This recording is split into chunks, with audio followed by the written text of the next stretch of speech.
Okay, so we're at Church Hole, and I've heard there's a crypt. Yep. So, yeah, I mean, the term crypt isn't entirely accurate. It's a bit misleading. So no human remains were found within the crypt, but we did find loads and loads of sort of small mammal remains. And the crypt is sort of just behind you. So it's been sort of buried now. It's been backfilled with sediment, but it was just the other side of that fence there. So they found it when they were sort of excavating spoil all the way down there, going down slope, and they happened to find in situ sediment, intact sediment in the crypt.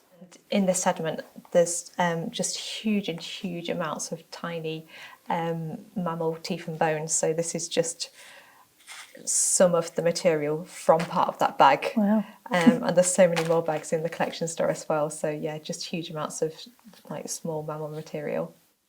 Do you know why it is that there are so many small animals in that one place? Yeah, so it's likely that a bird of prey was roosting above this sort of the cave area, and what they do, they sort of swallow the small mammal that they eat, and then they regurgitate like the bones of the teeth out in their pellets.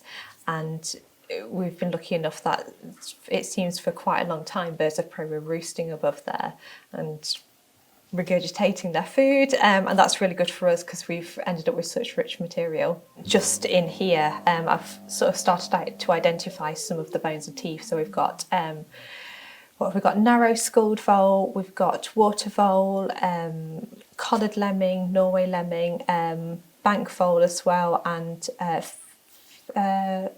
wood mouse as well, and shrew. Wow. So quite a few species just from the few that I've identified from here, but we know from other bags that there's loads of other species found within the crypt as well. I mean, it was a really lucky find, and we're just hoping, there's more out there.